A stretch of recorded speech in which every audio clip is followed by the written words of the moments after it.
네, 귀한 찬양 감사합니다. 여러분 찬양 들으시면서 아마 지난 한 주간의 이렇게 모습들이 떠오르지 않으셨어요?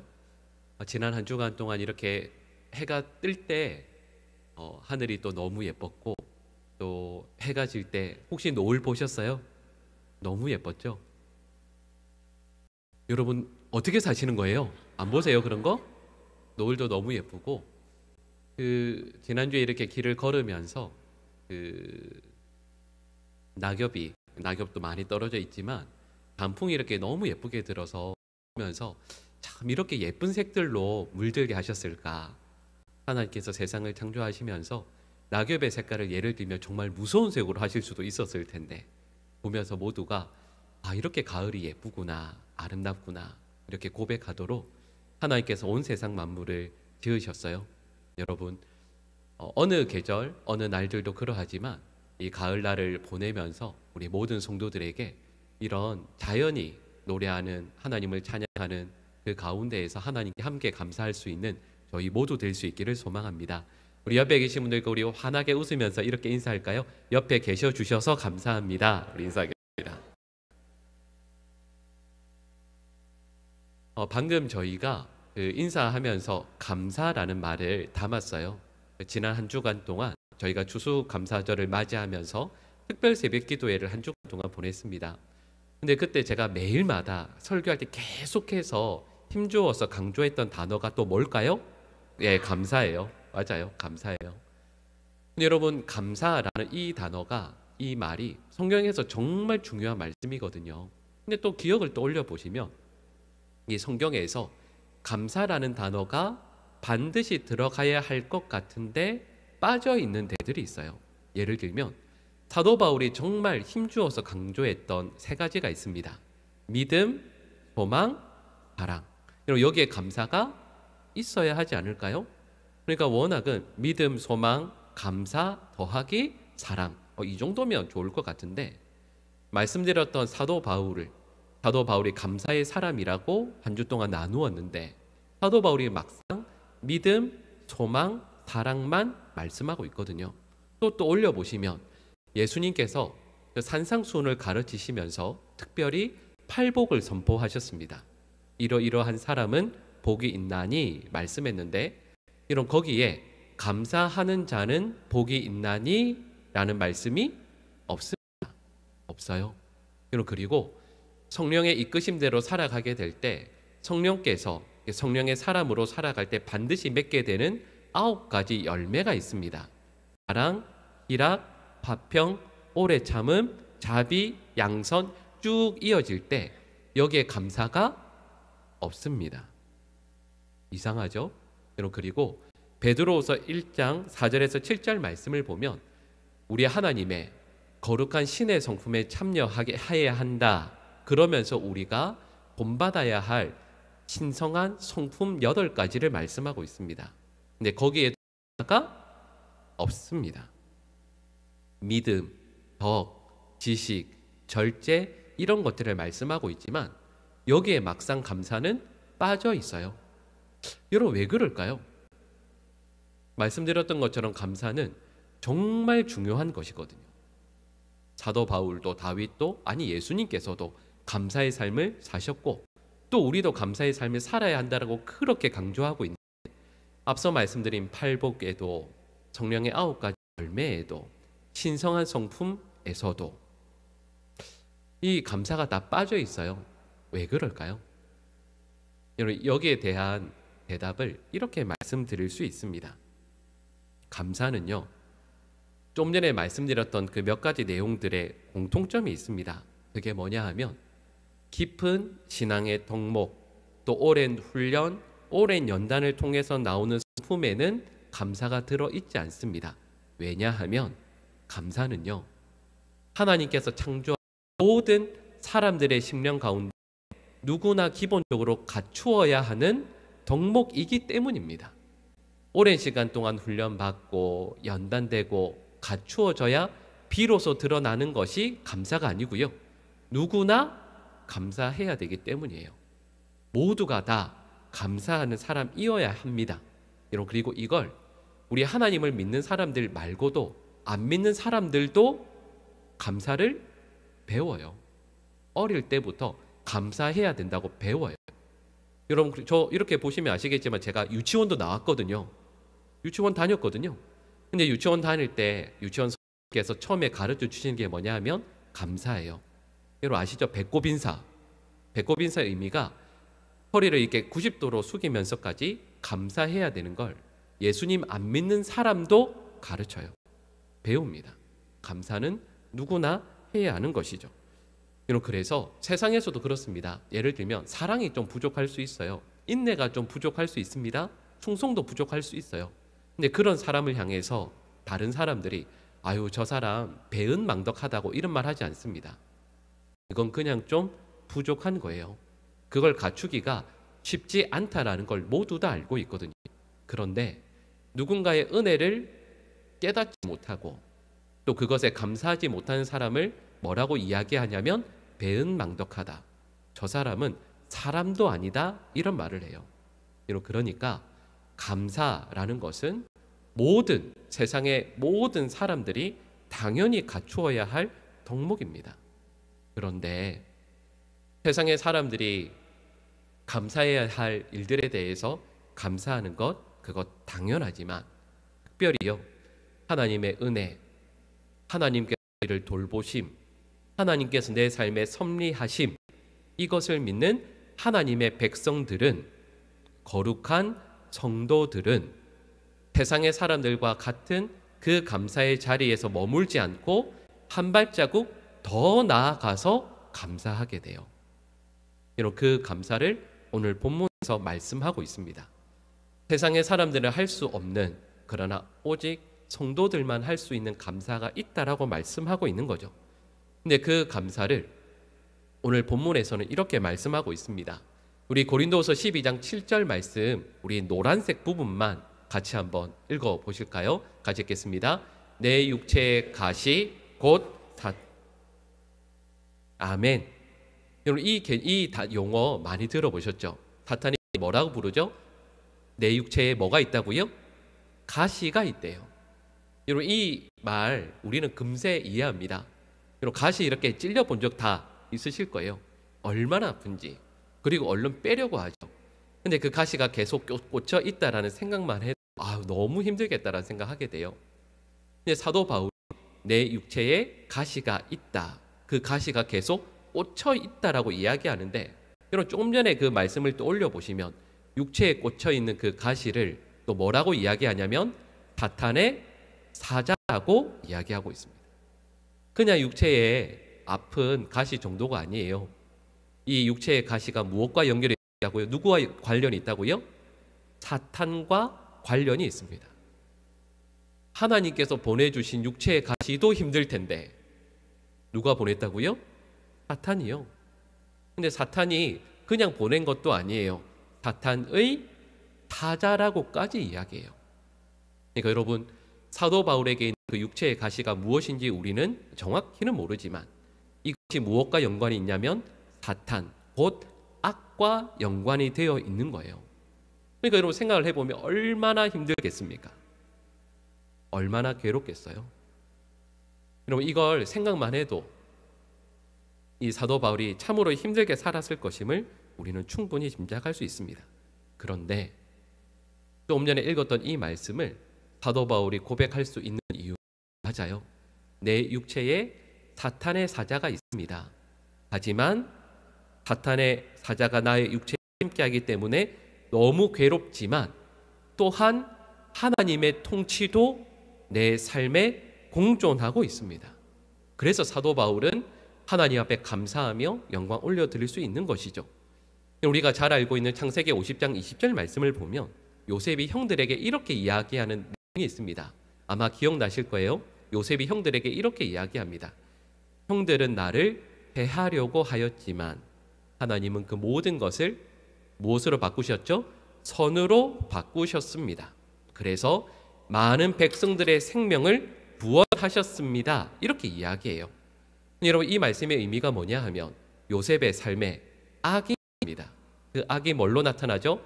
형들의 해함, 형들이 요셉을 죽이려고 하는 악으로 그의 삶에 나타났습니다. 그런데 그것만으로 끝이 아니라 선하신 하나님께서 더욱더 큰 선을 요셉의 삶에 베풀어 주시죠. 그래서 그 결과로 요셉을 통해 많은 백성들이 구원을 얻게 됩니다. 오늘 본문 말씀을 보면 사도 바울은 자신의 있는 그 육체의 가시를 빼달라고, 내가 어떻게 뺄 수 없는 사탄의 사자이니까요. 내가 어떻게 할 수 없으니까 이걸 빼달라고 하나님께 3번 간구하였습니다. 그럼 3번 기도했다라고 할 때 어떤 분들은 주일에 잠깐 교회 와서 3번 이렇게 손 모으고 기도했는데 그게 아닙니다. 지금 우리말로 하면 40일 금식 기도를 생명 걸고 3번 했다라는 뜻이에요. 사도 바울이 할 수 있는 최고의 힘을 다해서 생명 걸고 하나님 앞에 구했다라는 뜻입니다. 그런데 하나님께서 그에게 주셨던 응답은 사도 바울의 예상과 전혀 달랐습니다. 우리 오늘 본문 9절 말씀에 노란색 부분만 같이 한번 읽어보실까요? 9절 말씀 읽겠습니다. 이르시기를 내 은혜가 내게 족하도다. 온전하여 짐이라 하신지라. 아멘. 여러분, 이 말씀을 보면 응답이 2가지가 나옵니다. 첫 번째는 하나님의 은혜가 너에게 충분하다. 이 정도면 너의 은혜가 충분하다. 이 말씀이에요. 그리고 2번째 응답은 하나님의 능력은 그 가시가 너에게 꽂혀 있어서 네가 연약해지는 바로 거기에서 온전하게 드러난다. 가시가 없으면 하나님의 능력이 너의 삶에서 다 드러날 수가 없어. 근데 가시가 너의 삶에 이렇게 아프게 꽂혀 있기 때문에, 네가 아프기 때문에, 약하기 때문에 하나님의 능력이 온전하게 드러난다라고 말씀하시는 거예요. 그리고 오늘 본문은 저에게 이렇게 말씀합니다. 성도들만 할 수 있는 감사가 있어요. 세상의 사람들도 물론 감사가 훌륭한 덕목이고 감사의 사람으로 살아야 한다라고 가르치지만 세상의 사람들은 할 수 없는 감사, 그러나 오직 우리 하나님의 백성들만 할 수 있는 감사가 있는데 그것은 바로 육체에 나의 삶에 꽂혀 있는 그 가시를 감사할 수 있는 것이라 말씀하고 있습니다. 다 그럴걸요? 가시가 꽂혀 있으면 불행하죠. 왜냐하면 아프니까요. 너무 힘드니까요. 그런데 사도 바울은 그 가시도 하나님께서 나에게 주신 은혜이다. 가시를 통해서 하나님의 능력이 온전하게 드러난다. 그래서 여러분, 사도 바울이 육체의 가시를 보면서 늘 빼고 싶어 했거든요. 그 가시가 눈의 질병이든 간질이든 그 무엇이든 사도 바울은 이 육체의 가시를 반드시 빼야 된다라고 생각했거든요. 그런데 가시가 나의 육체에 꽂혀 있는 걸 보면서 사도 바울은 늘 하나님께 감사하게 됩니다. 그리고 이걸 자랑하게 돼요. 하나님의 말씀을, 이 응답을 들은 사도 바울은 이제 기도를 멈춥니다. 그 가시는 육체에 여전히 꽂혀 있는데 사도 바울의 내면이 변화였기 때문이죠. 하나님께서 그에게 알려주시는 이 가시의 목적이 있습니다. 그것이 무엇이냐면 우리 오늘 7절 우리 노란색 부분을 같이 한번 읽어보실까요? 여러 계시를 받은 것이 지극히 크므로 너무 자만하지 않게 하시려고. 아멘. 육체의 가시를 주신 목적이 있습니다. 무엇 때문이라고요? 자만하지 않도록.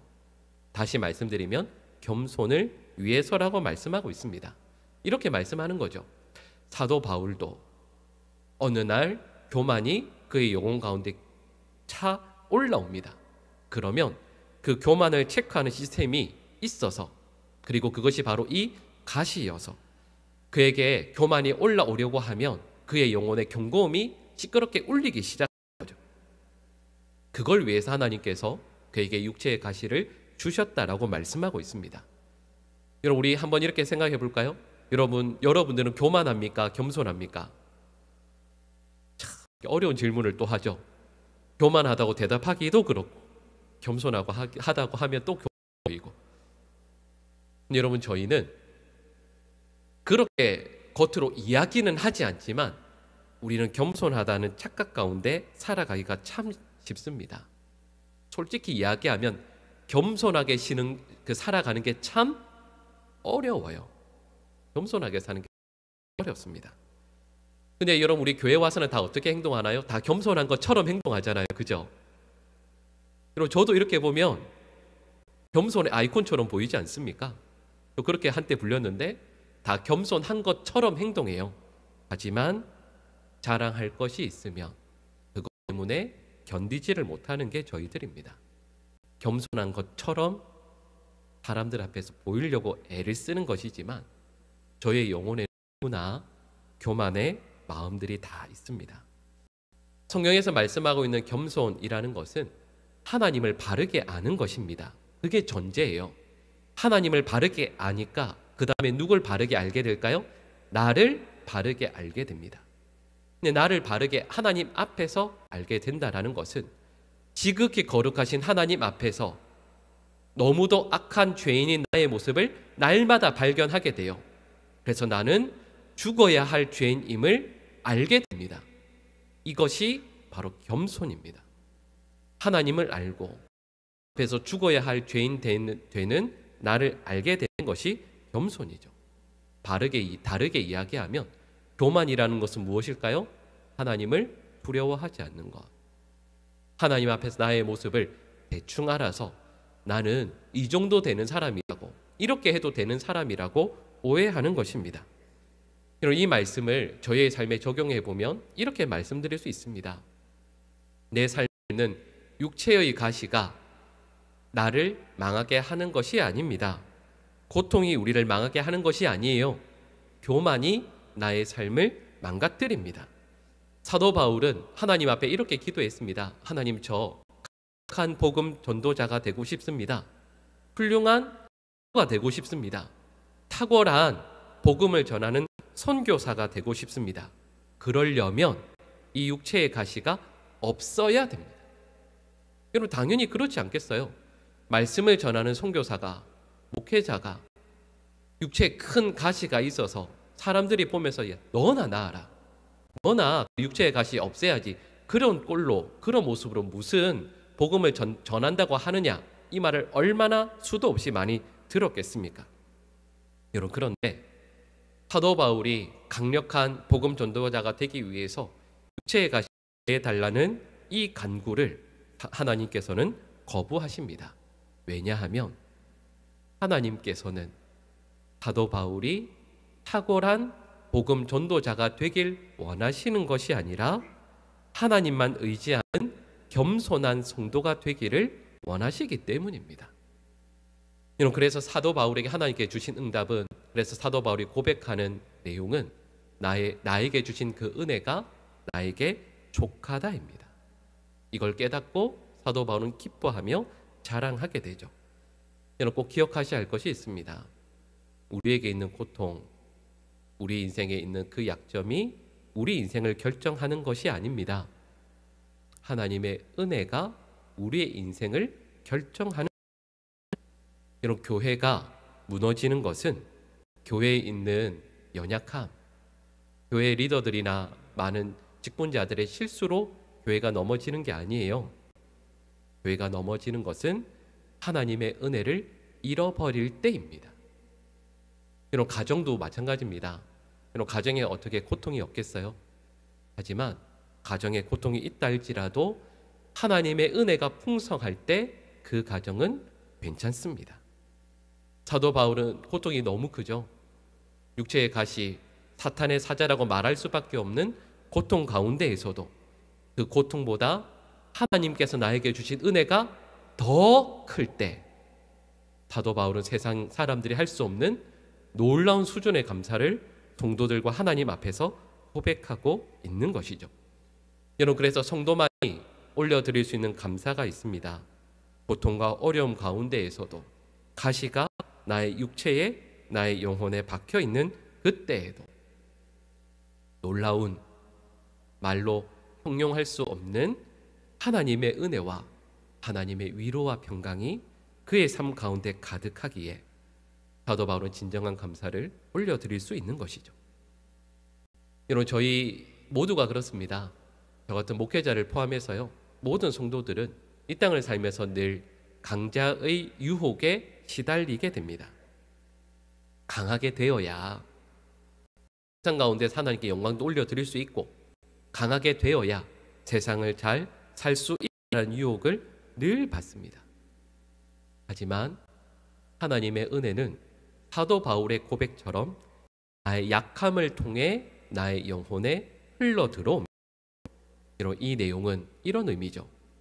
은혜의 근원은, 우리 강함의 근원은 내가 아닙니다.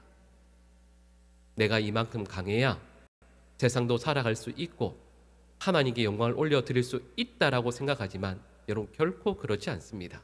우리는 약해도 괜찮습니다. 아니, 우리의 약함을 통해서 하나님의 은혜는 우리의 영혼과 삶에 흘러 들어올 것입니다. 하나님의 은혜는 질그릇과 같은 약한 그릇에 담깁니다. 튼튼하고 좋은 그릇이 아니고요. 질그릇과 같은 약한 그릇에 하나님의 은혜를 부어 주십니다. 이런 바울 사도 정도의 분이면 이런 그런 생각 혹시 안 해보셨어요? 야, 이 정도 분이면 육체의 가시가 없어도 늘 겸손하실 텐데, 바울 사도 정도 되는 분이시라면 육체의 가시 없어도 탁월하게 계속해서 쓰임 받을 수 있을 텐데, 겸손할 수 있을 텐데. 그런데 여러분, 바울 사도 정도 되는 분에게도 하나님께서는 육체의 가시를 허락하세요. 그래야 그가 겸손히 하나님만 의지하고 쓰임 받을 수 있기 때문입니다. 그러면 우리는 어떠하겠습니까? 바울 사도 같은 분도 육체의 가시가 꼭 필요했다라고 한다면 여러분, 저희는 오죽하겠습니까? 그래야 저희 삶에 있는 육체의 가시가 있어야만 저희들 모두가 교만하지 않고 하나님의 은혜 가운데 거할 것이니, 여러분, 우리에게 육체의 가시는 필요하다라고 말씀하시는 거죠. 예전에 제가 한번 소개해드렸던 책이 있습니다. 한근영 사모님의 책이죠. 나는 같이 살기로 했다라는 책이 있습니다. 근데 이 이야기 중에 이 사모님께서 또 친구 사모님의 이야기를 쓴 부분이 있어요. 그게 뭐냐 하면, 이 한근영 사모님의 친한 친구이면서 또 이분도 사모님이세요. 근데 이 사모님이 큰 암 수술을 하시고 병원에서 입원해서 치료를 계속 받고 있었습니다. 근데 그 대화를 쭉 기록하신 거예요. 근데 어떤 내용이냐면, 두 번째 암 수술을 받고 너무 아프고 힘들어서 병석에 누워서 기도하는데 하나님께서 마음에 응답을 주셨대요. 하나님께서 음성을 들려주셨습니다. 그 내용이 뭐냐면 이렇게 짤막하게 부르셨대요. 은혜를 입은 자야. 이 말씀을 들으니까 이 사모님이 얼마나 행복하시겠어요. 은혜를 입은 자야 말씀을 주시니까 깜짝 놀라서 어떻게 했을까요? 수술한 데를 만져보셨겠죠. 은혜를 입었으니까 낫지 않았겠습니까? 은혜를 입은 자야 하시니까 만져봤더니 너무 아프시더래요. 이렇게 너무 아프셔가지고 아픈 두 번째 수술하고 꿰매었던 자리가 그대로였대요. 이렇게 거기에 기록되어 있었습니다. 이 사모님은 그 안병동 많은 환자들 가운데서도 가장 심각한 환자 중에 한 분이었습니다. 그리고 수술을 받느라 갈랐던 배에 아무는 시간도 누구보다도 오래 걸렸대요. 그 같은 병실에 그 또 다른 사모님이 계셨대요. 사모님이 정말 많으시죠, 그죠? 근데 바로 옆에 침대에 다른 교회 한 조금 더 있으신 사모님께서 통화를 하시는데 그 소리가 이렇게 들렸대요. 사모님께서 이렇게 말씀하십니다. 아유, 장로님, 걱정하지 않으셔도 돼요. 저 완전 초기일 때 암이 발견되어서 그리고 수술도 잘 돼서 깨끗하게 제거됐대요. 재발 위험도 거의 없대요. 다 하나님의 은혜예요. 근데 이 말을 옆에 있는 이 사모님이 듣는데 눈물이 왈칵 쏟아졌습니다. 하나님, 이게 은혜죠. 암이 발견되더라도 초기에 발견되고 수술하고 치료했을 때 싹 낫는 거, 이게 은혜죠. 저는 말기일 때 암이 발견되고 치료도 더디고 이렇게 아프고 힘든데 왜 저에게 은혜를 라고 하십니까? 이 사모님이 이제 말씀하실 때 이렇게 말씀하셨어요. 이분이 수술로 항암 치료받고 하시니까 낫기는 나아지는데 머리카락 한 올씩만큼만 낫는데요. 그만큼 힘드신 거죠. 근데 이 사모님께서 이런 이야기들을 쭉 하시고 나서 중간에 과정들을 거치고 나서 끝에 이렇게 고백하세요. 한 번에 딱 낫는 것도 하나님의 은혜이고, 여러분 아마 교회 오빠 이관희라는 책을 읽어보셨을 겁니다. 아마 TV 프로그램 보신 분들도 계실 거예요. 근데 이분이 이렇게 하죠. 몰핀 진통제 없으면 암 말기여서 정신이 이렇게 견디지를 못해요. 너무 아파서. 근데 이 이관희 집사님이 이렇게 하신 거죠. 몰핀 진통제를 먹으면 정신이 흐려져서 성경을 읽을 수도 없고 기도를 할 수도 없어서 몰핀을 끊고 기도에 죽음을 맞이하셨는데, 그것도 은혜이고 한 번에 싹 낫는 것도 은혜이지만 머리카락 한 올만큼씩만 낫는 것도 은혜이고, 또 그러다가 완치되는 것도 은혜이지만 혹시 낫지 않아서 고통 없고 눈물 없는 하나님의 데려가시는 것도 은혜이구나. 그래서 이 사모님의 고백이 이거예요. 그래서 나는 하나님의 은혜를 입은 자입니다. 그러면서 이 사모님이 깨달은 내용을 문장으로 쓰셨는데 이렇게 말씀을 쓰셨어요. 은혜는 비교하는 게 아니라고. 하나님께서 나에게 은혜를 이미 풍성하게 주셨다고. 오늘 이 간증을 읽으면서 하나님께서 사도 바울에게 풍성한 은혜를 주셨는데 또한 저희들의 삶도 그렇지 않겠습니까? 여기 함께 예배하는 모든 성도들도 다 고백할 수밖에 없는 육체의 가시들이 있으실 거예요.